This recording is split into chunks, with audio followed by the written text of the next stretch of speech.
Salut, alors aujourd'hui je viens voir mes pois parce que j'ai un traitement à y faire. En fait, j'ai déjà fait un traitement, un fongicide dans les pois au moment du début de la floraison.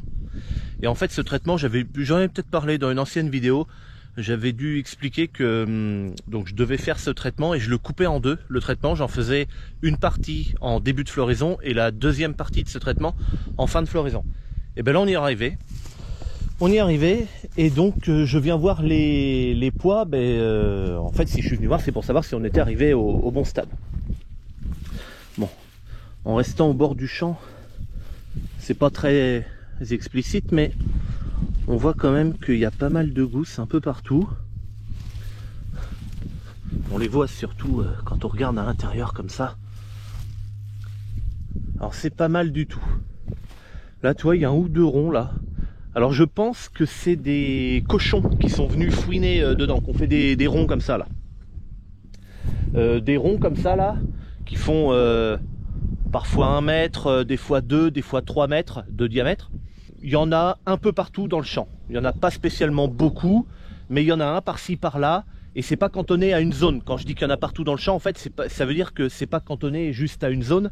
C'est que indifféremment dans tout le champ, il y en a un là, un ailleurs. Enfin bon, voilà. Sinon les colzas sont... allez, je suis rendu avec des colzas maintenant. Ouais, il m'arrive bien à mi-cuisse, sinon un peu plus. Donc tant mieux. Alors en fait, quand ils vont mûrir, ils vont se retasser quand même. Mais ils sont souvent assez hauts. C'est du baltrap là que je fais. Mais ça va être bien. Alors le pois, là il est... Quelle heure il est? 11h15. Je vais pas traiter maintenant. Le pois n'est pas considéré comme une culture attractive malgré les fleurs qu'il a. Tous les trucs blancs, c'est des fleurs. Ceci dit, quand je me balade dedans, je viens d'en voir une. Voilà. Je sais pas si tu vois grand chose en fait. Une espèce de... je sais même pas ce que c'est d'ailleurs, une abeille sauvage peut-être ou... Enfin bon bref, peu importe que ce soit. Il y a des papillons, tu vois le petit papillon blanc qui vole là-bas, il vient de se poser dans l'herbe. Il y en a un peu partout dans le champ, je les vois de loin. Des abeilles, je les entends et je les vois aller dedans. Ou des abeilles ou des guêpes, ou je sais pas ce que c'est. Et donc en fait en théorie, vu que c'est pas une culture attractive le pois, j'ai le droit de traiter quand je veux. Alors là c'est pas un insecticide, mais même si c'est pas un insecticide. Ah ça c'est une petite guêpe là. Elle était là. Je vais traiter ce soir. Même si j'ai le droit, j'aurai le droit de traiter en plein milieu de l'après-midi si j'en ai envie. Mais je vais pas le faire. Je vais pas le faire parce que il y a des insectes dedans, dits pollinisateurs. Donc de toute façon je suis pas à 1 heure près. Si je pense que je vais le faire aujourd'hui. De toute façon il y a un petit peu de vent. Alors ils annoncent du vent maximum 20 km/h. Alors nous on a le droit de traiter jusqu'à un vent de 20 km/h. Avec des buses spéciales, parce qu'à 20 à l'heure, il ne s'agit pas d'utiliser des jets normaux, parce que sinon ça s'envole un peu. Mais avec de la buse anti-dérive, en théorie, tu pourrais. Bon, évidemment, on est bien d'accord que chaque agriculteur de France essaye de faire quand il y a le moins de vent possible. Des fois, c'est un peu compliqué, parce que les créneaux et machin, le mauvais temps, enfin bon bref. Mais autant que possible, on essaye de faire ça, bien sûr. Et sans exception. Vu le prix des produits phyto, je peux te dire qu'on a tout intérêt à ce que ça aille sur la plante, vu le prix et l'efficacité. Il y a certains fongicides là qu'on met, qu'on a mis peut-être sur les blés. J'ai une efficacité, si la culture est malade, de à peine 60%. Donc si déjà, quand le produit est efficace qu'à 60%, tu t'amuses pas à traiter avec du vent pour en perdre la moitié. Et bon, et puis alors le tarif, laisse tomber. Je sais pas, enfin ceux qui sont pas du milieu agricole, vous vous rendez sûrement pas compte. Il y a certains, par exemple herbicides, que j'ai payé 800 € le bidon de 10 litres. Le tarif que ça peut donner, donc c'est très cher. Bon, c'est comme ça. Allez, on se retrouve certainement dans la soirée pour faire le traitement fongique dans les pois.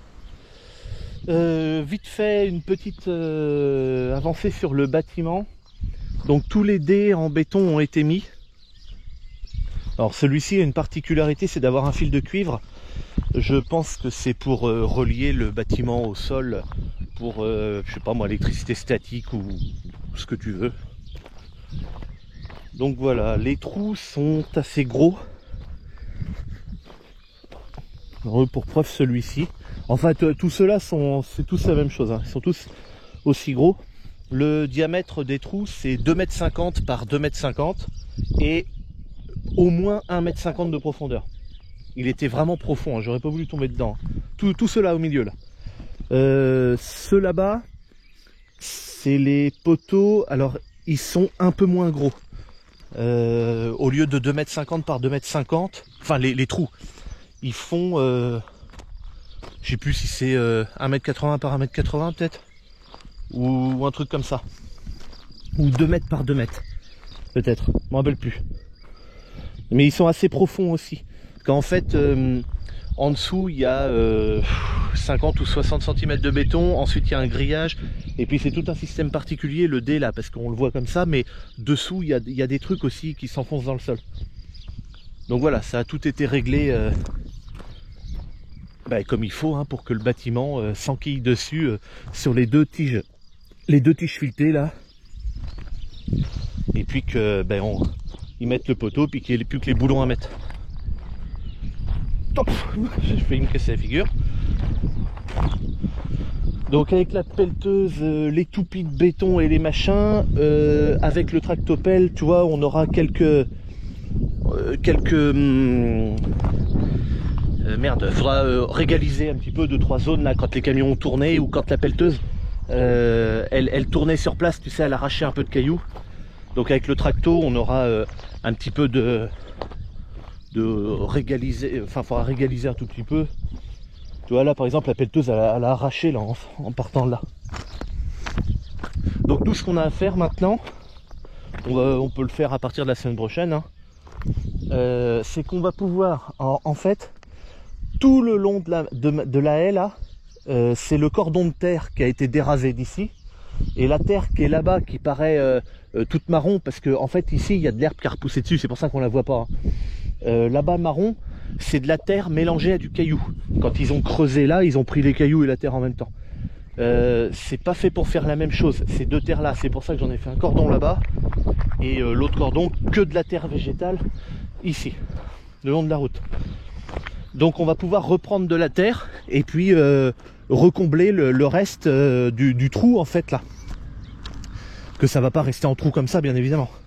Donc là on remettra de la terre pour reboucher le trou par dessus, et en fait il ne restera que ces carrés là qui vont sortir de 10 ou 10 cm peut-être.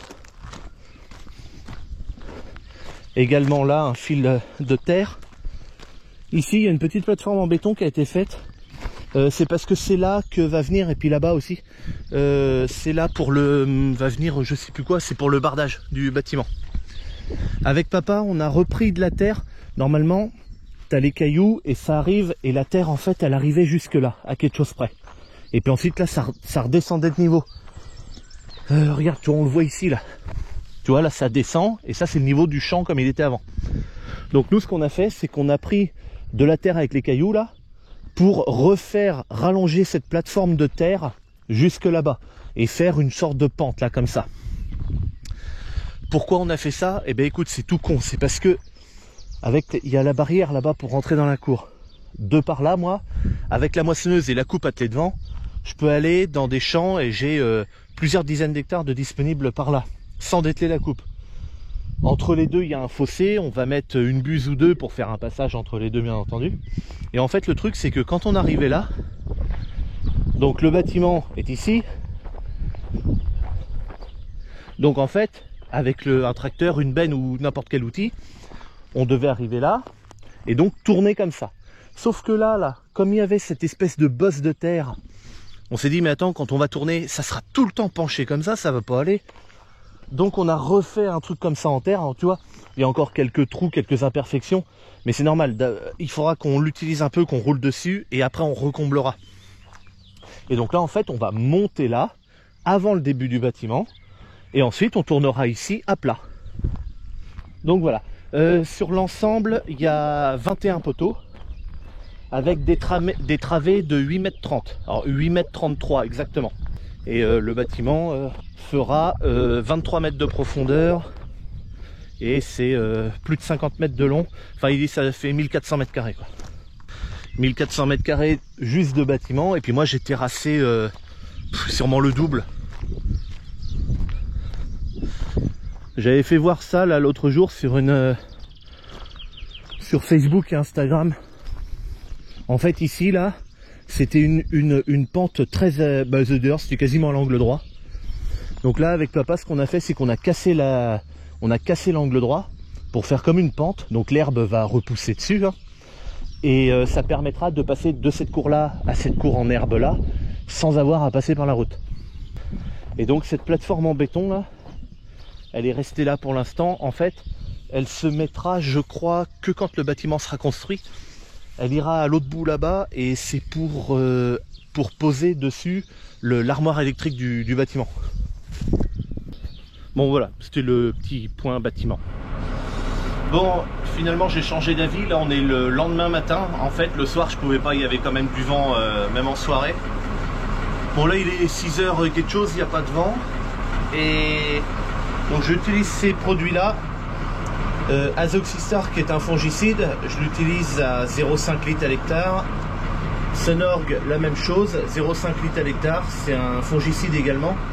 En fait pourquoi deux fongicides différents à 0,5 litres chacun plutôt que d'en utiliser un seul à 1 litre, ce qui reviendra au même. En fait simplement c'est qu'ils font pas exactement les mêmes maladies, c'est pour ça que j'en mélange deux. Alors c'est autorisé hein. Il y a souvent les gens pensent qu'on n'a pas le droit de mélanger les produits, c'est totalement faux hein. Il y en a certains qu'on peut pas mélanger. Ça c'est autorisé, les trois là. Et donc le Cantor, ça c'est un adjuvant. Je mets ça à hauteur de 0,15 litres par hectare. Donc ça fait 5 litres de ça, 5 litres de ça et 1,5 litre de ça puisque ma parcelle fait 10 hectares. Donc je vais remplir mon truc et puis après on verra. Là il a l'air d'y... À mon avis il va faire une très belle journée aujourd'hui. Certainement avec un petit peu de vent. Je crois que j'ai regardé la météo entre 15 et 20 km/h. Mais bon, pour l'instant on les a pas, donc je vais me démerder à faire mon traitement tout de suite. Surtout avec l'hygrométrie et tout, ça devrait être pas mal. Bon là on est dans le chemin pour aller dans le champ. Alors je sais pas si tu vois là, c'est jaune, là pardon, c'est jaune, c'est de l'orge. Alors c'est pas mon orge, mais moi la mienne elle est pareille. Et ça commence franchement à décolorer. On est je sais pas combien, le 27 mai. Et là, ce blé là, il est à moi. Et tu peux voir qu'il y a beaucoup de raies, surtout dans la chinte et puis dans quasiment tout là-bas là. Et puis après une bande aussi sur la crête là. Et bon, dans cette parcelle, heureusement, j'ai que celle-là qui est comme ça. Mais là, j'ai raté mon désherbage. Voilà. Alors j'ai pas vraiment d'autres mauvaises herbes, donc c'est le reste j'ai fait ce qu'il fallait. Mais voilà, là c'est un échec ici. Alors on verra, il y a du blé hein, quand même, mais voilà, il y a du raies, donc on verra bien. Mais ici j'ai raté, ça arrive. Bon là je viens de déplier le pulvé, donc je suis dans ma parcelle de pois. La parcelle avec le blé et puis le raies c'est juste là derrière la balise là.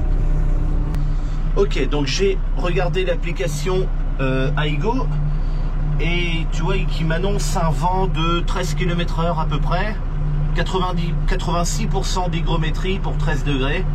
Alors là l'hygrométrie elle était là, elle a remonté, alors ça paraît grand mais en fait là c'est 85 et là c'est 86 hein. Ça a remonté parce que 85% c'était peut-être sous l'hangar et donc ça a monté comme ça dès que le pulvé passe dehors. Voilà, donc là les conditions sont très bonnes pour traiter. Alors, je suis pas complètement con non plus, j'avais regardé avant de venir, hein, évidemment. Mais bon. Alors attends, je vais faire baisser un petit peu ma rampe avant de commencer.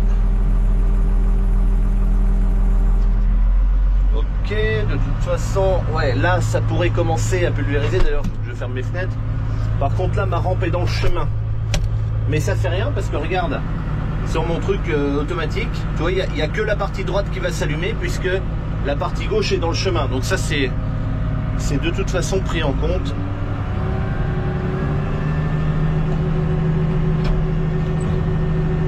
Oh. J'ai failli partir en marche arrière.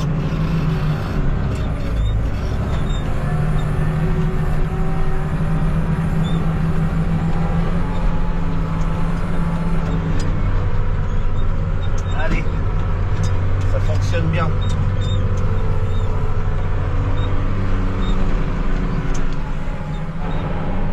Alors là, le soleil est très rasant, c'est un peu désagréable, mais c'est ici que l'arbre était tombé. D'ailleurs, tu vois, les poids sont un tout petit peu moins hauts que le reste. Voilà.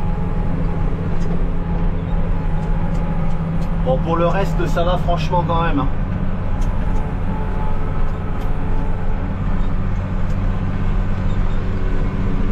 Alors, il y a des petits défauts dans le champ, des petites zones où les poids sont un petit peu plus hauts, après un peu plus bas. Parce que je pense que ça vient des conditions de semis qui n'étaient pas très bonnes non plus. Ça allait, mais c'était pas non plus mirambolant. Donc les conditions de semis de toute façon ont fait qu'il y a eu des zones un petit peu voilà comme ça. Et puis j'ai eu j'appelle ça des fouineries de Gorée, mais c'est des ronds qui font. Ah ben si, j'ai dû dire ça en début de vidéo. Tiens, là par exemple. Voilà. Là, tu vois, il y en a un autre là.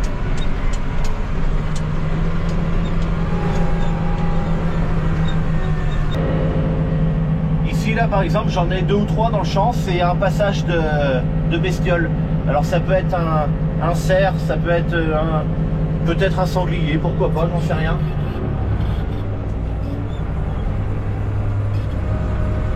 Je sais pas. Je sais pas si des chevreuils. Parce qu'il y a tout un tas de bestioles par ici, bien sûr, mais je sais pas si. Attends, c'est désagréable ça. Oh. Je sais pas si des chevreuils seraient pas un peu plus élégants et passeraient, tu vois, mieux. Tu vois, là, il y en a un autre passage encore là. Et puis là, il y en a un qui part comme ça, puis l'autre comme ça là. Et celui que je t'ai fait voir, il est là. J'ai avancé un petit peu depuis. Bon, c'est pas très grave, mais c'est pas grave ce genre de passage là. Mais par contre, à la moisson, ça peut être un petit peu chiant. Mais bon, je peux pas empêcher les bestioles de passer dans ma parcelle. Par contre, ils sont chiants, c'est quand ils me bouffent tout. Parce que bon, moi j'aime bien les bêtes, mais bon, au bout d'un moment, ils me font chier.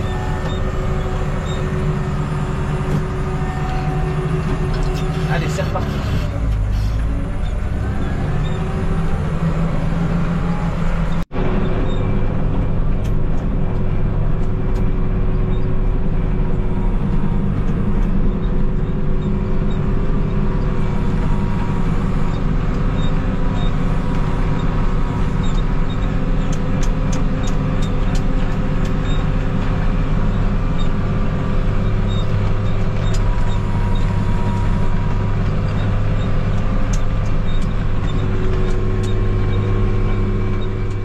Allez hop, terminé. Bon, j'ai terminé en super condition. Donc c'est cool. Là, il me restera un seul traitement à faire dans une parcelle par là. C'est pas toute la parcelle, c'est seulement des ronds. En fait, j'ai quelques ronds de folle avoine qui ont repoussé et je les ai pas vus du tout. Ils sont complètement passés à travers. Alors c'est pas grand chose, c'est quelques ronds. Donc là, j'estimerais une surface certainement avec le site internet Géoportail, tu sais, où tu peux faire des carrés et puis ça te donne des surfaces, tu vois. Donc j'estimerais une surface à peu près avec ça. Et puis je chargerai dans mon pulvé, je ferai ça avec de l'axial, ça marche très bien avec la folle avoine. Et puis j'irai faire ces quelques ronds de folle avoine qui a à droite à gauche par là, dans cette parcelle-là. Ça sera normalement après j'aurai plus besoin du pulvé, il sera vraiment complètement nettoyé intérieur-extérieur. Et puis remisé, le tracteur sera nettoyé pareil, intérieur-extérieur. Et puis voilà, puis après on attendra tranquillement la moisson, faudra s'occuper de la moissonneuse, enfin 2-3 bricoles comme ça, quoi. Allez, bon ben moi je te dis à bientôt pour une prochaine, salut.